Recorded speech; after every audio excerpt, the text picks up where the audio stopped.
we're moving into our Oscar talk. So look, guys, we're up on time on this Oscar thing, so we're gonna have to hit it and quit it. So what I'm gonna ask you to do first is to make your opening Oscar statement. We're gonna go through some categories, but I know you guys got an opening Oscar statement, but please keep it brief because we got a lot to get through. I'm going with you first, Katya. Opening Oscar statement. Best Picture is last. Point blank, period. Don't nobody want to hear Best Picture third and whatever. Like, that messed all of us up. All Best right. Picture's last. All right. Opening statement. KB. My opening statement is I still cannot believe that Chadwick did not win, but that is not Anthony Hopkins' fault. And that is my opening statement. Okay. All right. And my opening statement is thank you for allowing people to say their speeches. Look, I know people feel like, hey, cut them off. But this is your chance. This is your only chance. This is your only moment. This is your only time.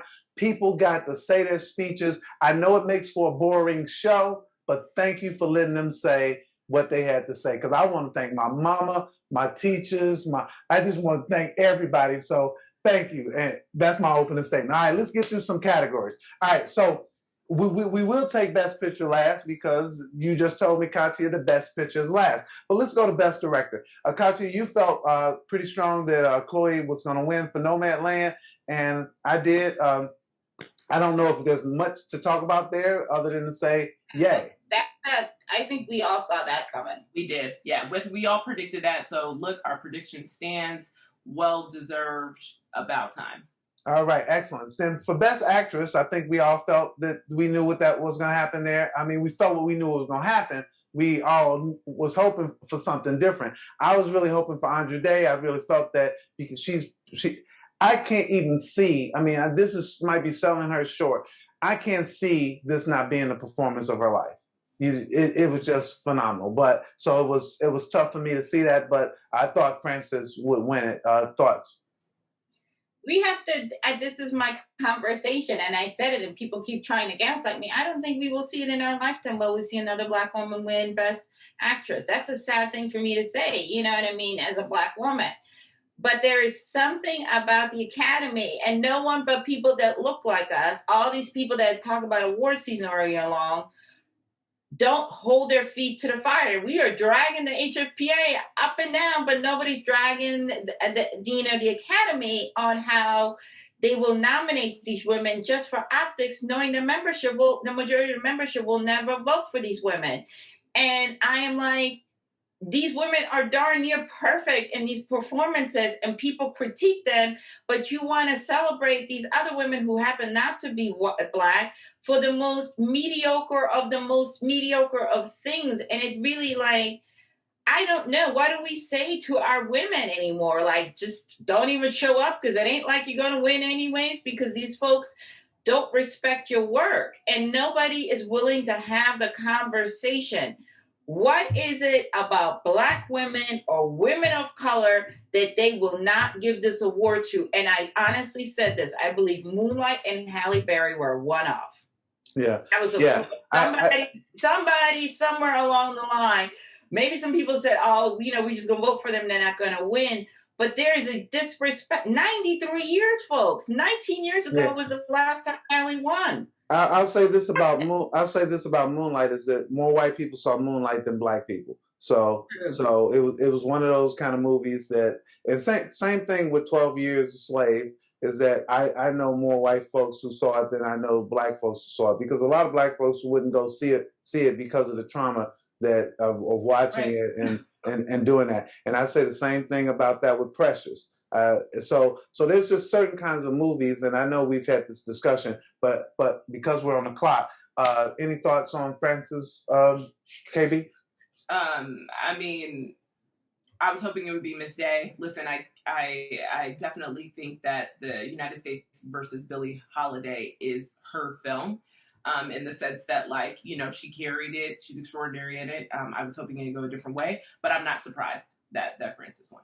All right, so I want to talk about Best Original Song. So Fight for You for Judas and the Black Messiah won, and that's her. So now she has a Grammy and she has an Oscar. I was just happy for her. I think that her artistry is incredible with the stuff that she does. So I was very happy. Thoughts, ladies? I'll say that I love her. I've seen her perform, live in concert, and she is extraordinary. And this is well deserved. And she's, halfway to her EGOT now. So if that's even a goal for her, I mean, but she is halfway there, regardless. All right. I guess I'll move on to best song. Katia, we got 3 people who won for Soul, but among them was John Baptiste for Soul. I felt that was one of the best movies of the year. So I always get knocked off my square when we start talking about animated movies being best movies, but I don't know why we can't. I mean, why can't an animated movie, generally is kind of relegated to a thing. Any thoughts on that, Katya?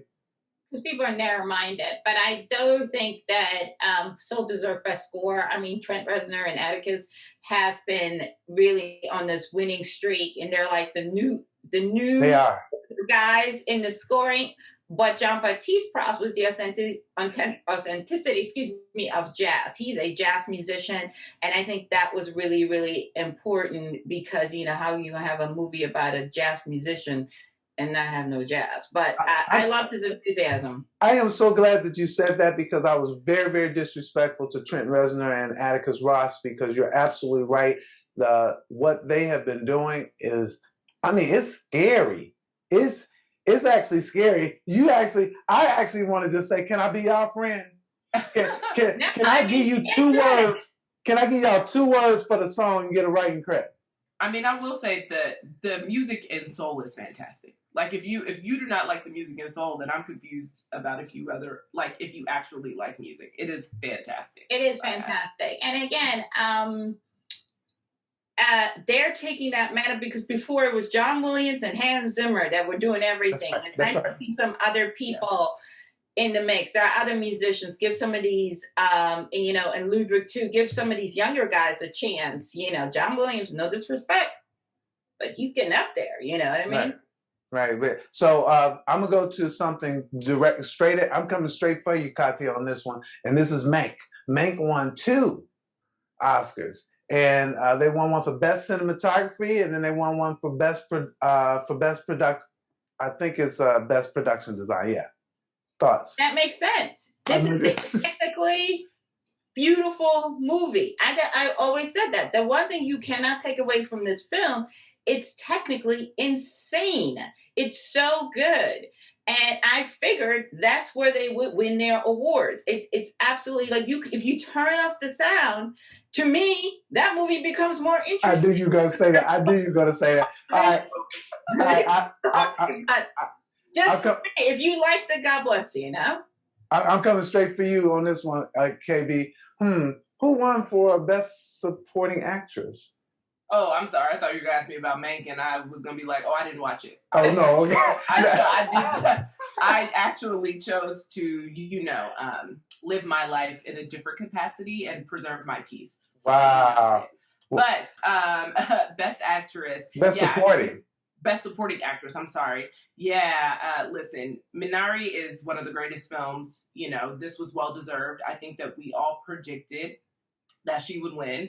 And to Katya's point earlier, stop asking people about how other actors smell. Like, that is, but again, kind of the rant that I will go on today is, what? I feel like now what we need to start doing is having people submit their questions in advance and only being allowed to ask those questions. And then we can weed out the ones that are like, how does Brad Pitt smell? I don't care how Brad Pitt smells. She had a fantastic run in this role. She was extraordinary. She was exceptional. I am so glad that she won. And we should have spent all of our time asking her about her career, what this means to her, how she feels about this, what's next for her. I mean, we should have been, kind of getting some wisdom from her and the years of this illustrious career that she's had. She re-entered her career also later in life after she raised her boys. Exactly. Which is, again, what a wonderful beautiful story to inspire women that are older, that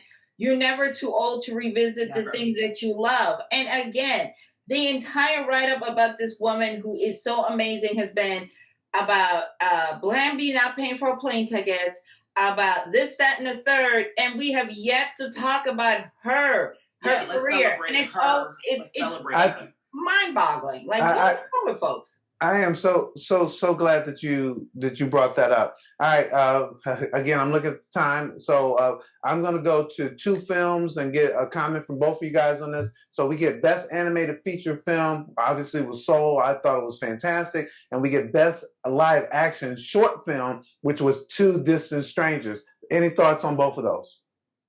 So I liked Soul.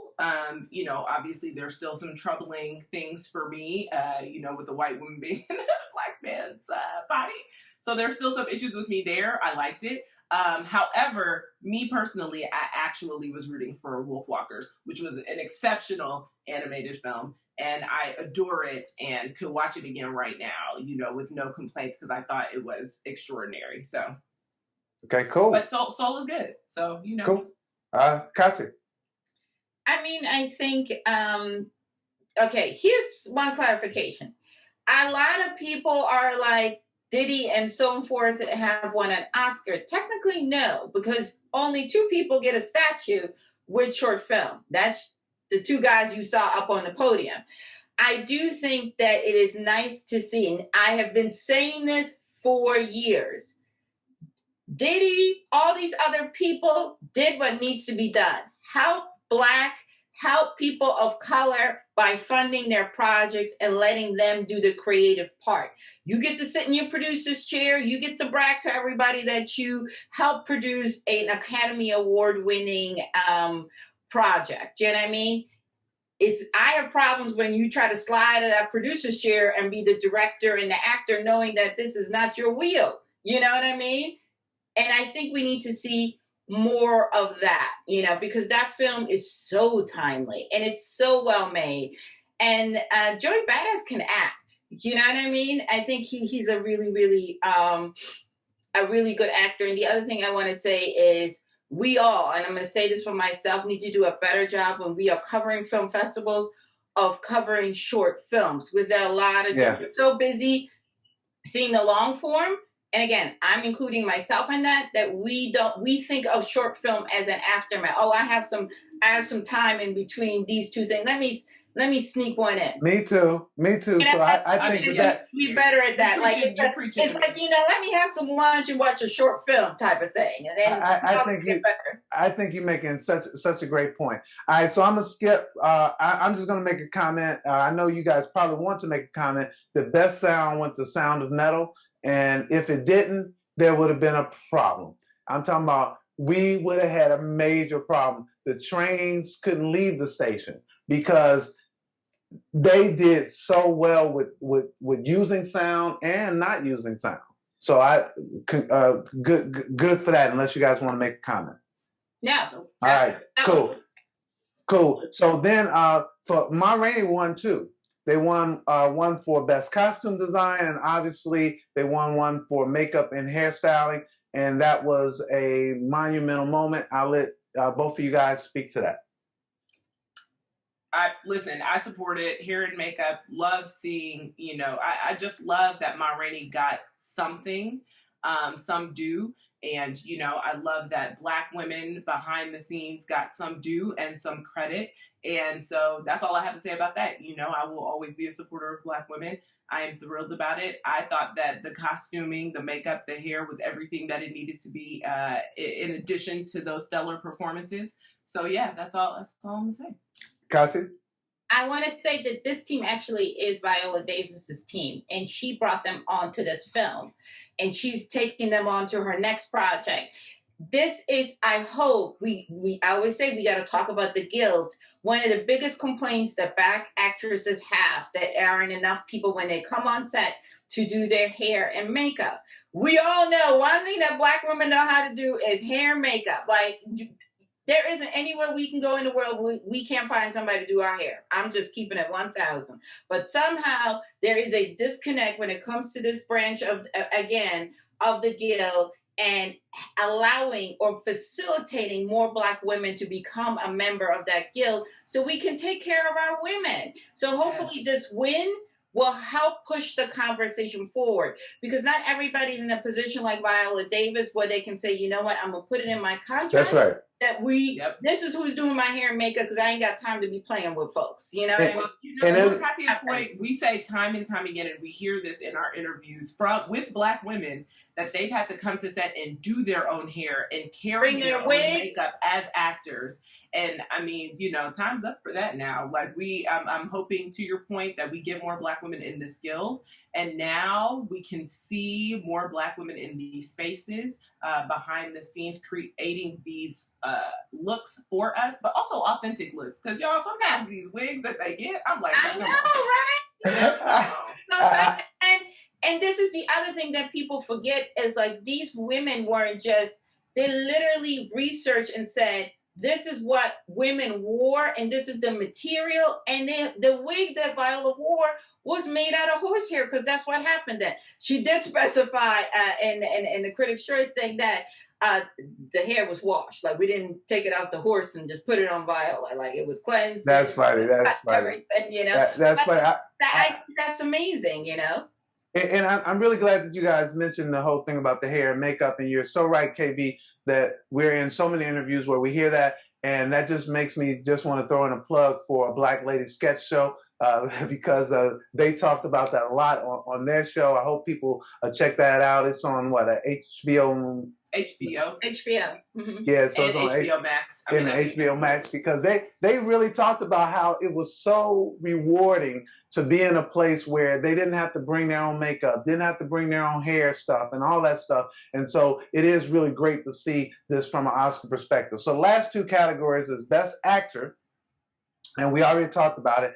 I was shocked. That's all I could say. I was shocked. I know, Katya, we talked about that there were three really good performances. Well, everybody except on the main side, there were great performances. But if I was to choose, I would have chosen either, you know, obviously Riz Ahmed, Anthony Hopkins, or Chadwick. I just would have given it to Chadwick because there's not another chance for him to win. But I guess they thought maybe that's the same thing for Anthony Hopkins too. Anthony Hopkins hasn't asked. You know, I mean, dude is getting up there. That's all I'm saying. Katya is saying to me all the time, she's like, give them their roses while they're here. So maybe they decided, they like, you know. I don't want to, I love Anthony Hopkins' performance in The Father. It is an insanely good performance. And I'll stand on that. And when I first saw it, I was like, you know what? I knew he was going to make the 5. And we saw this thing, in February? So the issue, again, this is where we have to kind of call our counterparts on the carpet. Nobody has an issue with Anthony Hopkins. He was over there in Wales drinking his water and minding his business, right? Let that man be. But the issue I have, once again, there's been 6 people that are Black that have won an Academy Award for a leading role. 6 in the 93-year history. The disrespect, people call this a play. You never said that about any of Neil Diamond's work. Barefoot in the Park, The Apartment, Odd Couple, were all plays before. Everybody calls him an innovator, and he's so this and he's so that. August Wilson, because his topic is Black working class people, now we all of a sudden have a problem understanding because it's not about you. So here's, again, the double standard.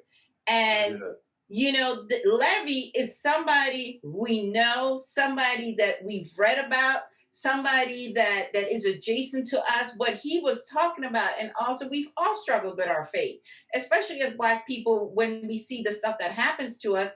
So for us, it wasn't that hard of a leap, you know, to make. But again, you have a lot of people who are very narrow-minded. And this is what I mean, the microaggressions and the, these are people that will say, I'm not racist, but their thinking is racist. The way that they interpret work is racist. And I do think, again, we have to start having real, honest discussion. Why is it when it's coming from a white lens, it's great, but when it's coming from a Black lens, it's a problem? Yeah, and and that's going to be obviously this on this show we always broach that. I mean, when you look at somebody like August Wilson, he's not considered the greatest playwright in America, even though he is, and he's this guy has won 2 Pulitzer prizes and so on and so forth. So you're absolutely right. I want to get to this last segment so that my friend KB can get to her 1,500 interviews. I need to figure out. How's she interviewing all these people? It's just there's something not. Oh, anyway, I am having a problem. But Best Picture, you guys. Best Picture went to Nomadland. I said to Sean that I thought this was where it was going to go. I think it's a really good movie. It makes sense that Francis will win because I thought they did a really good job of showing this different slice of life that you wouldn't have seen anywhere else. KB, I see you rolling your eyes, so I would like to hear your thoughts. I mean, I mostly was rolling my eyes at you in the shade, so I was starting there because you know how I got these interviews. I work hard, and so do you, and so does Katya. But anyway. No, I didn't mean it like that. I didn't mean it like that you didn't work hard. No. You know what? That is disrespectful. I meant that you be getting them all done. I'm like, you like, I be like, damn, girl. No, you go with your bad self. Y'all know how I roll. I share the wealth, so we can talk offline. No. I didn't mean like that. That is disrespectful. So my bad. I'm just by the way. But Nomadland. I enjoyed the film. I did. Did I see the Academy going this way? Sure. Did I want to go in a different direction? Yes. I feel like that's kind of been my sentiment over the course of this Oscar season. Listen, I think that Francis does an amazing job, and honestly, I think the cinematography on this film is stunning. I do think it's really, really beautiful, and at one point had me reconsidering my life. Like, dang, do I want to sell everything and just live on the road? I don't know. Do I need a different type of pace and ease of life and become a minimalist? Maybe I do. I think again, her performance was good. I just think that I would have preferred to see wins in other places. But you know what? I personally would have loved to see Minari win Best Picture. Ma Rainey's Black Bottom. I mean, I would have liked to see a whole host of things, but we just didn't get it this year. And that seems to be the general sentiment most years. So last comment on the Oscars, Katya. I think it's really interesting because I really thought that Trial of the Chicago 7 was going to be that picture because that seems like a Best Picture. It has all as ensemble. But there's something about these voters, they do not like Netflix. And it's not, I don't know if it's because they have the money to campaign, that some of these other folks were struggling, and Netflix was cruising, they didn't lay anybody off. They were like, lights are still on over here and we're going to continue doing this. I do think there's a personal vendetta against them. And,